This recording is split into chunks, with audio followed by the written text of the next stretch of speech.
Hello everyone, एक बार फिर से आप सभी का स्वागत है मेरे यूट्यूब चैनल इंग्लिश विद विकास झा में। आज हम टाइम एंड टेंस से जुड़े हुए सेंटेंस इंप्रूवमेंट वाले सेक्शन के कुछ क्वेश्चंस करने जा रहे हैं जो कि आपके प्रीवियस ईयर में पूछे गए हैं। खास करके वो SCRA जो पहले रेलवे में स्पेशल क्लास रेलवे अप्रेंटिस नाम से एक एग्जाम हुआ करता था, साथ ही साथ NDA और नेवल एकेडमी के कुछ क्वेश्चंस करने जा रहे हैं। चलिए बिना देर किए हुए हम आज इस सेशन की शुरुआत करते हैं।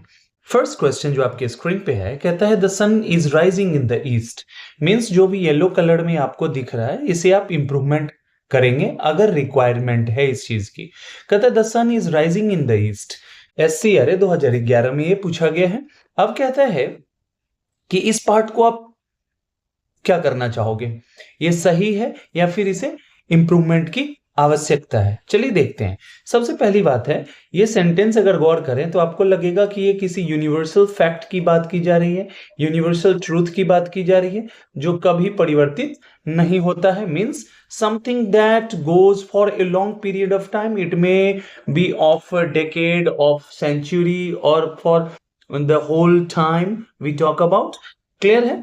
तो एक ऐसे ट्रूथ की बात कर रहे हैं जो जनरली क्या होता है, उसमें कोई चेंजेस नहीं आते हैं। इस स्थिति में इस तरह के फैक्ट्स को एक्सप्रेस करने के लिए हम क्या करते हैं, सिंपली हम प्रेजेंट सिंपल टेंस का प्रयोग करते हैं।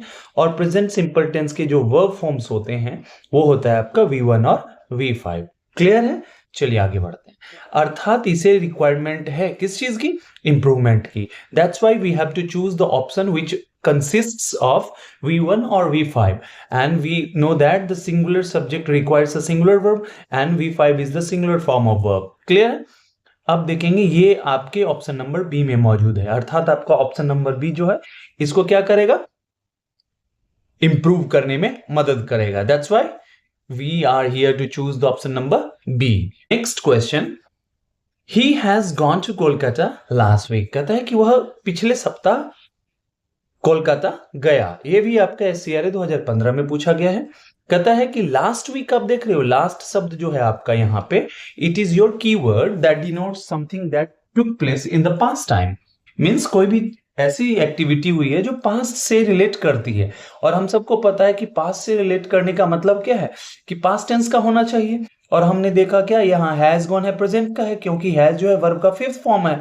और याद रखेंगे कि किसी भी तरह के टेंस में आप क्या देखेंगे, V1 या V5 जो है आपका बहुत बड़ा रोल प्ले करेगा। जहां भी प्रेजेंट टेंस होगा इन दोनों की उपस्थिति होगी। मैं इस पे भी आपको बताऊंगा कि टेंस में कैसे हमें नोमेनक्लेचर का मदद लेना है।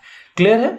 चलिए, यहां पे होना क्या चाहिए, सेकेंड फॉर्म ऑफ वर्ब। तो ऑप्शन में हम तलाशेंगे कि कहां सेकेंड फॉर्म ऑफ वर्ब है। यहां पे भी देखिए वर्ब का फिफ्थ फॉर्म ये आपके ऑप्शन नंबर ए में मिल रहा है। अर्थात क्या हो गया, आपका option number is going to be the correct in improvement for this sentence. Clear है? चलिए नेक्स्ट बढ़ते हैं।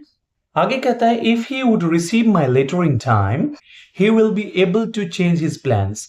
कहता है कि यदि उसे मेरा पत्र जो है ना समय पे मिलता है या मिल जाए, he will be able to change his plans, तो वह जो व्यक्ति है जिसको ये पत्र मिलने की बात की जा रही है वह अपने प्लान्स में चेंजेस ला सकता है। अर्थात देखेंगे ये एक हमारा कंडीशनल सेंटेंस का क्वेश्चन है। कंडीशनल सेंटेंस क्या होता है, हम अपने जीवन में हमें लगता है कि सर्वाधिक अगर किसी सेंटेंस का प्रयोग करते हैं तो that is a conditional sentence. कैसे आप थके मारे घर आते हो और कोई आपका दोस्त या भाई बोलता है कि भैया थोड़ा चलो मार्केट चलते हैं, आपका तो नहीं मैं नहीं जाऊंगा। जब वो ज्यादा इंसिस्ट करता है तो आप क्या कहते हो, ठीक है चलेंगे एक शर्त पे, जब आप थोड़ा कुछ खर्च करें तो। ये है आपका कंडीशनल सेंटेंस, जिसमें क्या करते हैं किसी चीज के होने के लिए आप पहले क्या करते हैं, एक कंडीशन उत्पन्न करते हैं, और उस कंडीशन से होने वाले जो पॉसिबल रिजल्ट्स हैं वो फैक्चुअल भी हो सकते हैं, वो रिजल्ट आपका आता है। अर्थात जब हम देखेंगे कि अगर दोनों ही या तो कंडीशनल क्लॉज का सेंटेंस, दोनों ही आपका कंडीशनल क्लॉज या फिर आपका जो प्रिंसिपल क्लॉज है, इन दोनों के क्या देखने, टेंस के बीच में बहुत ही लिंकेज होता है, और उस लिंकेज को आपको क्या करना है, समझना है। कहता है he will be able to change his plans. आप देख रहे हो आगे क्या फ्यूचर टेंस का प्रयोग हुआ है। फ्यूचर टेंस का प्रयोग कब करते हैं, देखेंगे फर्स्ट कंडीशनल सेंटेंस में। कंडीशनल सेंटेंस मूलतः 4 प्रकार के होते हैं, जीरो, फर्स्ट, सेकेंड और थर्ड। तो हम देखेंगे फ्यूचर टेंस का कहां प्रयोग आपको मिलेगा, फर्स्ट कंडीशनल में, जहां पे पॉसिबल एक्शन की बात की जा रही है, जहां पे उसके होने की प्रोबेबिलिटी है। तो कहता है कि अगर मेरा पत्र मिल जाए उसे तो वह अपने प्लान्स में चेंज ला सकता है, अर्थात विल जैसे है। तो यहाँ पे जो हमारा कंडीशनल सेंटेंस होगा, यहाँ पे हम क्या करेंगे, सिंपल प्रेजेंट का प्रयोग करेंगे। किसका प्रयोग करेंगे, सिंपल प्रेजेंट का। तो ऑप्शन में देखेंगे कि सिंपल प्रेजेंट कहां है, कहता है इफ ही रिसीव्स, ये आपका सिंपल प्रेजेंट हो गया। सेकंड भी है simple present, but subject verb यहाँ पे एग्रीमेंट सही नहीं है, यहाँ पे V5 होना चाहिए। That's why your answer is going to be the option number A. Clear है, चलिए आगे बढ़ते हैं। नेक्स्ट क्वेश्चन कहता है I have been ringing the door bell 5 times but no one has answered. कहता है पूरे सेंटेंस में आपने देखा कि सेंटेंस किसमें आप कंजुगेट कर रहे हो, हैज आंसर्ड। क्या है, प्रेजेंट टेंस में आप कर रहे हो, अर्थात इसका संबंध प्रेजेंट टेंस से ही होने वाला है। तो कहता है कि I have been ringing the doorbell. अगर आप इस सेंटेंस को रखते हैं, इस टेंस को रखते हैं, आई हैव बीन रिंगिंग, मैं रिंग कर रहा हूं, बेल बजा रहा हूं, ठीक है ना। लेकिन इस स्थिति में क्या होना चाहिए, आपके सामने टाइम ड्यूरेशन की बात होनी चाहिए, जो कि नहीं है, अर्थात ये टेंस तो नहीं होना चाहिए। अब देखते हैं कौन होगा, ये आपका फर्स्ट ऑप्शन पास्ट में है, ठीक है ना। Am ringing the bell, am ringing the bell, मतलब आप जब बजा ही रहे हो तो कैसे अभी रिप्लाई आ जाएगा, मीन्स ये प्रोसेस में ही है, आपने कंप्लीट नहीं किया है। तो this is also not going to be your answer. Have rung the door bell, हाँ आप क्या है, आपने 5 बार जो है ना, आपने बेल बजा दिया, बेल बजा दिया 5 टाइम्स, और 5 बार बजाने के बाद भी आपने कोई आंसर नहीं रिसीव किया, अर्थात यहां पे this is going to be your correct answer. So option number C is your correct answer और option to improve this sentence और this part of sentence. Let's move to the next one. Next one is when he will arrive, the band will play the national anthem. कहता है जब वह आएगा तब band जो है, बैंड किसको बोलते हैं, बैंड हम बोलते हैं ग्रुप ऑफ म्यूजिशियंस को। क्लियर है, कहता है व्हेन ही विल अराइव, ये भी आपका कंडीशनल सेंटेंस है। और याद रखेंगे कंडीशनल सेंटेंस में जो कंडीशन जो उत्पन्न करने वाला जो सेंटेंस है, कंडीशनल क्लॉज जो है आपका, वो क्या होगा, कभी भी फ्यूचर टेंस में नहीं रहेगा, अर्थात it needs to be corrected, it needs to be improved. अब कहता है आफ्टर ही अराइव, देखिए ही और अराइव के बीच में क्या है, यहाँ पे एग्रीमेंट सही नहीं है। चलिए ऑप्शन आपका खत्म हो गया। व्हेन ही वुड, फिर देखिए वुड का प्रयोग अगर आप कर रहे हैं, it means it is wrong, wrong. जब आप वुड का प्रयोग आप कर रहे हो किस चीज में, आप जब वुड का प्रयोग कर रहे हो कंडीशनल सेंटेंस में, जब आप वुड का प्रयोग कंडीशनल सेंटेंस में कर रहे हो, अर्थात क्या है, गलत हो गया ना, ठीक है। When he arrives, अब देखेंगे when he arrives present tense में होना चाहिए। हमने पीछे भी बात किया था कि अगर जो हमारा जो रिजल्टेंट क्लॉज जो है कंडीशनल सेंटेंस में, अगर वो हमारा फ्यूचर में है तो कंडीशनल सेंटेंस किस में आएगा, प्रेजेंट इंडिफिनिट में। सो ये ऑप्शन जो है सी नंबर, इसे करेक्टली क्या कर पा रहा है, इंप्रूव कर पा रहा है। चलिए move to the next one. 6 कहता है a magnesium aluminium alloy has been developing for. अब देखिए किस चीज को डेवलप किया जा रहा है, तो मैग्नीशियम और एल्यूमिनियम से बनने वाले एलॉय को। तो जब आप कोई एक्शन किस पे, सब्जेक्ट पे ही कर रहे हो, it means the receiver of the action is your subject, it means it needs to be formulated in passive voice. तो पैसिव वॉइस में क्या होता है, B plus V1, passive voice में आप क्या करते हो, बी प्लस V3 का प्रयोग करते हो, और यहां पे V4 है, अर्थात इसे बदलना है। चलिए देखते हैं, has been developed, is being developed, नहीं, ये तो कि पूरा सेंटेंस अगर आप पढ़ेंगे तो कहता है has been developing for covering uranium fuel elements in certain types of nuclear reactors. कहता है कि कुछ खास प्रकार के न्यूक्लियर रिएक्टर्स में जो यूरेनियम फ्यूल एलिमेंट्स होते हैं उनको कवर करने के लिए, ताकि उनसे जो गर्मी जो निकलती है उसको कम किया जा सके या उसको सहन कर सके। क्लियर है, तो ये किया नहीं जा रहा है, हो गया है, ठीक है ना। तो इज बीइंग डेवलप्ड नहीं, और वैसे भी ये क्या है, डेवलप्ड होना चाहिए, तो इसलिए भी गलत है। इज बीइंग डेवलप्ड दोनों आपके ऑप्शन नहीं है, और इंप्रूवमेंट तो चाहिए, तो नो इंप्रूवमेंट वाला भी पोर्शन आपका खत्म हो गया। तो बचा क्या, option number A, that is your correct answer. Next I have, if, next, if I have reached there by this time tomorrow I will write you immediately. फिर कहता है if I have reached, I have reached का मतलब मैं पहुंच चुका हूं, और आप बात कर रहे हो क्या, कल की, आने वाले कल के बारे में आप बता रहे हो। आपको लग रहा है कि जो काम आपने कर लिया और वो कल कर लिया है, आने वाले समय में कर लिया, नहीं, आप आने वाले में कर लेंगे ये कह सकते हैं। वैसे भी ये इंप्रूवमेंट तो चाहिए इसे। अब देखिए कहता है कि क्या, आई विल राइट यू इमीडिएटली, देखिए फ्यूचर टेंस में किया गया, और ये क्या है, कंडीशनल सेंटेंस है। और किस कंडीशनल सेंटेंस में फ्यूचर का प्रयोग किया जाता है, जो पॉसिबल जो हमारे एक्शन है उनके लिए, वो है आपका फर्स्ट कंडीशनल सेंटेंस। और जो हमारा जो कंडीशनल क्लॉज होता है वो होता है प्रेजेंट इंडिफिनिट में, जो कि आपके ऑप्शन नंबर बी में मौजूद है। क्लियर है? चलिए आगे बढ़ते हैं। Next question, my friend met me unexpectedly when I looked for a taxi. कहता है मेरा जो दोस्त है वो अनायास ही मिल गया, सहसा ही मिल गया। कब? जब मैं किसी टैक्सी को ढूंढ रहा था। लुक फॉर मीन्स होता है टू सर्च। क्लियर है? You were searching for something और I was searching for something.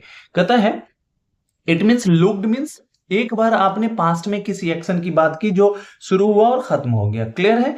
लेकिन यहां क्या कहते हैं कि आप मिले जब आप किसी काम के सिलसिले में जा रहे थे, means action was not done yet. Clear है? It means it needs to be formulated in past continuous tense, means I was looking for a taxi, and which lies in the option number B. Clear? Let's move to the next one. If he got his enemy in his hands, he would have crushed him to death. कहता है यदि उसे उसका दुश्मन मिल जाता ना, या उसका दुश्मन उसके हाथ लग जाता ना, तो कहता उसे क्रश कर देता, नहीं, उसे he must be succumbed to death, कहता है वो मार दिया जाता, मौत के घाट उतार दिया जाता है, जो भी बोल रहे हैं आप। कहता है यहां पे देखेंगे जो हमारा जो प्रिंसिपल क्लॉज है क्या है, would plus have plus V3। तो इस स्थिति में जो हमारा कंडीशनल क्लॉज होता है उसमें हम क्या करते हैं, पास्ट परफेक्ट का प्रयोग करते हैं। ये आपका क्या हो गया, थर्ड कंडीशनल सेंटेंस का टाइप है। क्लियर है? और जो कि क्या है आपके ऑप्शन नंबर किस में है, हैड गॉट, अर्थात ऑप्शन नंबर सी। हैड के बाद क्या करते हैं आप, वर्ब के थर्ड फॉर्म का प्रयोग करते हैं। क्लियर है? Next question, he said that when I have worked for him for 6 months, I would get a pay rise. कहता है कि जब मैं 6 महीने के लिए काम उसके यहाँ कर लिया होगा तो क्या होगा कि मेरा पे राइज हो जाएगा। मीन्स जब आप ये दिखाते हो कि एक एक्शन के कंप्लीट होने के बाद दूसरा काम होगा, तो पहला वाला जो हमारा जो प्रीसीडिंग एक्शन होता है उसको हम पास्ट परफेक्ट में रखते हैं। क्लियर है? और इस स्थिति में हमारा जो ऑप्शन है वो डी है, करेक्ट वन। क्लियर है? चलिए आगे बढ़ते हैं। नेक्स्ट क्वेश्चन कहता है आपका, everybody who finished writing can go home. कहता है कि हर वह व्यक्ति जिसने अपनी राइटिंग कंप्लीट कर ली है, जिन्होंने अपना राइटिंग का काम कंप्लीट कर लिया है, वो घर जा सकता है। क्लियर है? अब ऑप्शन देखते हैं, everybody who had finished, who have finished, who has finished, no improvement. अब क्या है, अगर आप देखेंगे पूरे सेंटेंस में तो कैन दिख रहा है। कैन का प्रयोग नॉर्मली हम क्या करते हैं, प्रेजेंट टेंस के साथ करते हैं, अर्थात हु फिनिश्ड पास्ट में अगर ये इसको रख रहे हैं तो कुड गो होम हो जाता, तो ये इम्प्रूव तो होगा। और देख रहे हैं ऑप्शन नंबर ए में भी हैड फिनिश्ड है, ये भी पास्ट का हो गया। हैव फिनिश्ड होगा या हैज फिनिश्ड होगा, देखते हैं। अब कहता है हु हमारा रिलेटिव प्रोनाउन है, और रिलेटिव प्रोनाउन क्या होता है, इसका ना कोई अपना नंबर होता है ना कुछ होता है। ये कैसे पता चलेगा, तो इसके ठीक पहले जो हमारा जो नाउन या प्रोनाउन प्रयुक्त होता है ना, उसी का पूरा इसका सब इसी पर लागू हो जाता है, उसका नंबर पर्सन जो भी बोल दीजिए आप। क्लियर है? अर्थात एवरीबॉडी क्या है आपका, ये हमेशा सिंगुलर फॉर्म में यूज होता है, अर्थात हैव होगा या हैज, स्पष्ट हो गया होगा। हैव प्लूरल होता है, हैज आपका करेक्ट आंसर हो गया। क्लियर है? Move to the next one. I don't remember when did I go to Simla last year। कहता मुझे नहीं याद है कि हम कब पिछले सप्ताह शिमला गए थे, पिछले साल शिमला गए थे, पिछले साल अर्थात पास्ट में रहेगा। कहेंगे कि सर ये तो डिड सही है, लेकिन यहाँ क्या है, ये सेंटेंस हमारा एम्बेडेड क्वेश्चंस में आएगा, मतलब यहाँ पे हम ऑक्सिलरी वर्ब का प्रयोग नहीं करेंगे। ठीक है ना? आई डोंट रिमेंबर, मुझे याद नहीं है। when did नहीं आएगा, when I went। Embedded questions, उसमें हम क्या करते हैं इंबेडेड क्वेश्चन में, कि हम ऑक्सिलियरी वर्ब को छोड़ देते हैं। क्लियर है? आगे बढ़ेंगे। Next, he is resembling his father. Resemble means वैसा ही लुक, टू लुक अलाइक बोल सकते हैं, जिसको आप कहते हो कि भैया अलाइक, उसके जैसा। तो इसमें हमेशा क्या करते हैं, इसका प्रयोग हम प्रेजेंट इंडिफिनिट टेंस में करते हैं, कॉन्टिन्यूअस टेंस में नहीं होता है। या रिजेंबल्ड कह दे, प्रेजेंट टेंस में ही बोले, या फिर यूं कहें कि इनका प्रयोग हम इंडिफिनिट टेंस में करते हैं। सामान्य तौर पे इनका प्रयोग हम कॉन्टिन्यूअस टेंस में नहीं करते हैं, अर्थात ये तो चेंज होगा। He has resembled his father, he resembles his father. अगर आपके ऑप्शन में प्रेजेंट इंडिफिनिट मिला हुआ है, इट मीन्स ये एक फैक्ट है कि वो अपने पिता के जैसा दिखता है। क्लियर है? अर्थात हमारा ऑप्शन नंबर बी जो है ये आपका करेक्ट हो जाएगा।